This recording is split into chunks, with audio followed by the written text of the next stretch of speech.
ಕಾಂಗ್ರೆಸ್ ನಾಯಕರು ಇಷ್ಟೆಲ್ಲ ತಯಾರಿಗಳನ್ನ ಮಾಡಿಕೊಂಡಿದ್ದಾರೆ. ಆದ್ರೆ ಮೇಕೆದಾಟು ಪಾದಯಾತ್ರೆ ತಡೆಗೆ ಪೊಲೀಸರು ಕೂಡ ಸಜ್ಜಾಗಿದ್ದಾರೆ. ಕನಕಪುರ ದೊಡ್ಡಾಲನಹಳ್ಳಿಯಲ್ಲಿ ಹೈ ಅಲರ್ಟ್ ಇದೆ. ದೊಡ್ಡಾಲಹಳ್ಳಿಯಲ್ಲಿ ಬ್ಯಾರಿಕೇಡ್ ಅನ್ನ ಪೊಲೀಸರು ಹಾಕಿಟ್ಟಿದ್ದಾರೆ. ದೊಡ್ಡಾಲಹಳ್ಳಿ ಮಾರ್ಗದಿಂದಲೇ ಸಂಗಮಕ್ಕೆ ತೆರಳಬೇಕಾಗುತ್ತೆ. ಜನ ಬಂದ್ರೆ ಇಲ್ಲೇ ತಡಿಬೇಕು ಅಂತ ಪೊಲೀಸರು ತಯಾರಿಯನ್ನ ಮಾಡಿದ್ದಾರೆ. ಬ್ಯಾರಿಕೇಡ್ ಎಲ್ಲ ಹಾಕಿದ್ದಾರೆ. ಸೊ ಈಗ ರಾಜ್ಯಾದ್ಯಂತ ಮೂಲೆ ಮೂಲೆಗಳಿಂದ ಎಲ್ಲರೂ ಬರಬೇಕು ಅಂತ ಕರೆಯನ್ನ ಡಿ.ಕೆ. ಶಿವಕುಮಾರ್ ಅವರು ಕೊಟ್ಟಿದ್ರು. ಈಗ ಲಾಸ್ಟ್ ಅಲ್ಲಿ ಎಲ್ರನ್ನೂ ತಡೆ ಹಿಡಿದ್ರು ಅಂತ ಇಟ್ಕೊಳ್ಳಿ. ಇವ್ರ ಕರ್ಫ್ಯೂ ನಿಯಮ ಗೈಡ್ಲೈನ್ಸ್ ಏನಿದೆ, ಸೊ ಅದ್ರ ಪ್ರಕಾರನೇ ನಾವು ಪಾದಯಾತ್ರೆ ಹೋಗ್ತೀವಿ, ಯಾರು ಬರಲಿಲ್ಲ ಅಥವಾ ಪೊಲೀಸರು ಎಲ್ಲರನ್ನೂ ತಡೆ ಹಿಡಿದ್ರು ಅಂತ ಇಟ್ಕೊಳ್ಳಿ. ಒಂದು ಪಕ್ಷ ಅವ್ರು ಹೇಳಿರೋದು ಮಾತುಗಳು. ಅಂತ ಸಮಯದಲ್ಲಿ ಡಿ.ಕೆ. ಶಿವಕುಮಾರ್ ಹಾಗೇನೆ ಸಿದ್ದರಾಮಯ್ಯ ನಾವಿಬ್ಬರೇ ಪಾದಯಾತ್ರೆ ಹೋಗ್ತೀವಿ ಅಂತಾನೂ ಕೂಡ ಹೇಳಿದ್ದಾರೆ. ಅಂದ್ರೆ ಒಂಥರ ಪ್ರತಿ ಸವಾಲ್ ತರ ಇವ್ರು ಹಾಕಿರೋದು.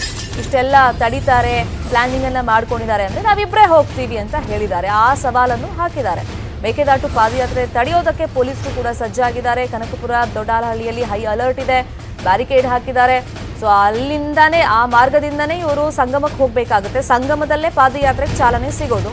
ಹಾಗಾಗಿ ಅಲ್ಲೇ ಬ್ಯಾರಿಕೇಡ್ ಹಾಕಿ ಹೆಚ್ಚಿನ ಸಂಖ್ಯೆಯಲ್ಲಿ ಜನ ಬಂದ್ರೆ ಅವ್ರನ್ನೆಲ್ಲ ತಡಿಬೇಕು ಅಂತ ಪೊಲೀಸರು ಅಲರ್ಟ್ ಆಗಿದ್ದಾರೆ. ಇನ್ನು ಸಂಗಮದತ್ತ ಇವಾಗ ಪೊಲೀಸರು ಇದ್ದಾರೆ. ಪೊಲೀಸ್ ರಿಸರ್ವ್ ವಾಹನಗಳು ಹಾಗೇನೆ ಜೀಪ್ಗಳು ಕೂಡ ಇದೆ. ತಮ್ಮ ವಾಹನಗಳ ಮೂಲಕ ಸಂಗಮದತ್ತ ಕಾಂಗ್ರೆಸ್ನ ಶಾಸಕರು ಹಾಗೇನೆ ಕಾರ್ಯಕರ್ತರು ಅಫ್ಕೋರ್ಸ್ ಬೆಳಗ್ಗೆಯಿಂದನೂ ಬರ್ತಾ ಇದ್ದಾರೆ. ಇನ್ನೂ ಸಾಕಷ್ಟು ಜನ ಬರೋರಿದ್ದಾರೆ. ಪೊಲೀಸರು ಇವಾಗ ಅವ್ರನ್ನೆಲ್ಲ ತಡೆಯೋ ಪ್ಲಾನ್ಗೋಸ್ಕರನೇ ಅಲ್ಲಿ ಸಿದ್ಧತೆಗಳನ್ನ ಮಾಡ್ಕೊಂಡಿದ್ದಾರೆ. ಸೇರಿ ಸಂಗಮ ಆಯಿತು. ನಾವು ಈ ಒಂದು ನೀರಿಗೋಸ್ಕರ ನಡಿಗೆ ಕಾರ್ಯಕ್ರಮ ಏನು ಹಮ್ಮಿಕೊಂಡಿದ್ದೇವೆ, ಎಲ್ಲ ನಮ್ಮ ಕಾರ್ಯಕರ್ತರ ಮುಖಂಡರ ಉತ್ಸಾಹ ನಿಮಗೆಲ್ಲ ಅರ್ಥ ಆಗ್ತಾ ಇದೆ.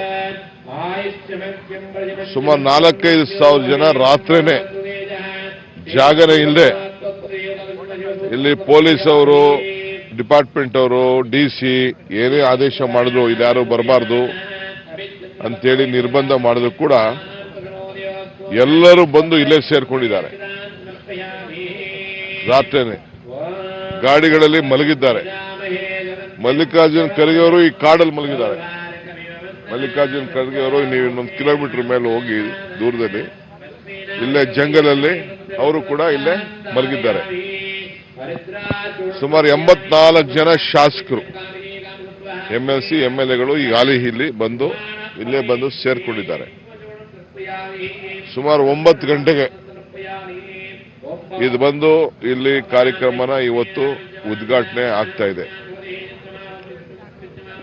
ಈ ದೇಶಕ್ಕೋಸ್ಕರ, ನಮ್ಮ ರಾಜ್ಯದ ಹಿತಕ್ಕೋಸ್ಕರ, ಬೆಂಗಳೂರು ನಗರ ಜನತೆಯ ಕುಡಿಯೋ ನೀರಿಗೋಸ್ಕರ, ರೈತರಿಗೆ ಕಷ್ಟ ಕಾಲದಲ್ಲಿ ನೀರನ್ನ ಕೊಡಿಸಬೇಕು ಅಂತ ಹೇಳಿ ಒತ್ತಾಯ ನಾವು ಮಾಡ್ತಾ ಇದ್ದೇವೆ. ಬಿಜೆಪಿಯವರು ಇದನ್ನ ತಡಿಬೇಕು ಅಂತ ಹೇಳಿ, ಇದಕ್ಕೆ ಅವಕಾಶ ಕೊಡಬೇಕು ಅಂತ ಎಲ್ಲ ತರದ ತೊಂದರೆ ಕೂಡ ಮಾಡ್ತಾ ಇದ್ದಾರೆ. ಅನೇಕರಿಗೆ ಬರೋರು, ಬೆಂಬಲ ವ್ಯಕ್ತಪಡಿಸಿದವ್ರಿಗೆಲ್ಲ ಫೋನ್ ಮಾಡಿ ಕೆಲವು ಮಂತ್ರಿಗಳೆಲ್ಲ ಎದುರಿಸ್ತಾ ಇದ್ದಾರೆ, ಬೆದರಿಸ್ತಾ ಇದ್ದಾರೆ. ಒಂದು ಮಾತು ಹೇಳಲಿಕ್ಕೆ ನಾನು ಬಯಸ್ತೇನೆ, ಅವ್ರಿಗೆಲ್ಲ ಬಿಜೆಪಿ ಫ್ರೆಂಡ್ಸ್ ಇರ್ಬೋದು, ಯಾರಿಗೆ ಇರ್ಬೋದು, ಎಲ್ಲರೂ ಕೂಡ ಇನ್ನು ಯಾರು ಏನೇನು ಡೈಲಾಗ್ಗಳು ಹೊಡೆದಿದ್ದಾರೆ ಎಲ್ಲರೂ ಕೂಡ ಇನ್ನೊಂದು 5 ನಿಮಿಷಕ್ಕೆ ಸೂರ್ಯ ಉದಯ ಆಗ್ತಾ ಇದ್ದಾನೆ. ಉದಯ ಸೂರ್ಯನ, ಬೀಸೋ ಗಾಳಿನ, ಹರಿಯೋ ನೀರ್ನ ಹಾಕಿರೋದು ಅನೌನ್ಸ್ ಮಾಡಿದ ಮೇಲೆ ಕರ್ಫ್ಯೂ ಹಾಕಿದ್ದಾರೆ. ನಾವು 2 ತಿಂಗಳಲ್ಲೇ ಪಾದಯಾತ್ರೆ ಅನೌನ್ಸ್ ಮಾಡಿದ್ದು. ಸೊ ಅದು ಜನರ ಹಿತದೃಷ್ಟಿಯಿಂದ ಮಾಡ್ತೀವಿ, ರಾಜಕೀಯಕ್ಕೋಸ್ಕರ ಮಾಡ್ತಕ್ಕಂಥದ್ದಲ್ಲ. ಈ ರಾಜ್ಯದ ಹಿತದೃಷ್ಟಿಯಿಂದ, ಬೆಂಗಳೂರು ನಗರದ ಜನರ ಹಿತದೃಷ್ಟಿಯಿಂದ ಮಾಡ್ತಾ ಇದ್ದೀವಿ. ಮತ್ತೆ ನಮ್ಮ ನೀರನ್ನು ನಾವು ಬಳಸ್ಕೊತೀವಿ. ಅದೇನು ತಮಿಳುನಾಡಿನವ್ರಿಗೂ ಅದಕ್ಕೂ ಸಂಬಂಧ ಇಲ್ಲ. ಆನ್ ದಿ ಅದರ್ ಹ್ಯಾಂಡ್ ತಮಿಳುನಾಡವ್ರಿಗೆ ಅನುಕೂಲ ಆಗುತ್ತೆ. ಸರ್, ಪೊಲೀಸರು ದೊಡ್ಡ ಮಟ್ಟದಲ್ಲಿ ಹೋಗ್ತಾ ಇದ್ದಾರೆ ಸರ್. ಅಲ್ಲಿಗೆ ರಿಸರ್ವ್ ಅಲ್ಲಿ ತುಂಬಾ ಜನ ಹೋಗ್ತಿದ್ದಾರೆ. ನಮ್ನೆಲ್ಲ ಚೆನ್ನಾಗಿ ನೋಡ್ಕೋಬೇಕಲ್ಲ, ಅದಕ್ಕೆ ಕಳಿಸೋರು. ಅಲ್ಲಿ ಕಾನೂನು ವ್ಯವಸ್ಥೆ ಮತ್ತೆ ನಿಮ್ಮನ್ನ ತಡಿಬೇಕು. ನಾವು ಕಾನೂನು ಭಂಗ ಮಾಡೋದೇ ಇಲ್ಲ. ಕಾನೂನು ಭಂಗ ಮಾಡಲ್ಲ. ಧ್ವಜ ಇಟ್ಕೊಳ್ಬಹುದು, ರಾಷ್ಟ್ರ ಧ್ವಜ ಇಟ್ಕೊಳ್ಬಹುದು, ಕಾಂಗ್ರೆಸ್ ಧ್ವಜನೂ ಇಟ್ಕೊಳ್ಬಹುದು, ಎಲ್ಲ ಧ್ವಜ ಕೂಡ ಇಟ್ಕೊಳ್ಬಹುದು. ಎಲ್ಲ ಇಟ್ಕೊಂಡು ಇವತ್ತು ಅವರೆಲ್ಲ ಸೇರಿ ನಡಿಗೆಯನ್ನ ನಡಿಬಹುದು.